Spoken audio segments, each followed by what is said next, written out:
খোলা আকাশের নিচে কেউ আঁকছে ছবি, কেউ গাইছে গান, আবার কেউ দেখাচ্ছে সার্কাস খেলা। স্ট্রিট আর্টের এই ভিন্ন মাত্রার আয়োজন দর্শকরা কেবল উপভোগী নয়, রীতিমতো নেচে গেয়ে করছেন উদযাপনও।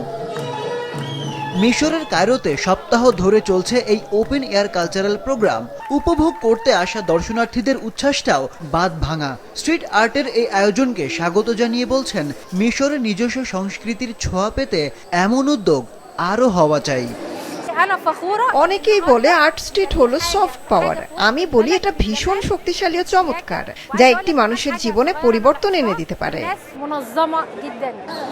আর্ট স্ট্রিটকে আরও বেশি ছড়িয়ে দিতে সরকারি উদ্যোগ আরও বেশি করে প্রয়োজন বলছেন আয়োজকরা। এটা সরকারি প্রকল্পের একটি অংশ, মানুষের কাছে নিজস্ব ঐতিহ্য ও রীতিকে পৌঁছে দেওয়ার চেষ্টা। ইতিহাস বলে আমাদের দেশের মানুষ স্ট্রিট আর্টের মাধ্যমে দেশের ঐতিহ্যকে মনে রাখে। ঐতিহ্যকে নতুনভাবে তুলে ধরতে এমন আয়োজন নিয়মিত চান আগত দর্শনার্থীরা। আরিফ উদ্দিন নবীন, মাছরাঙা, নিউজ শো।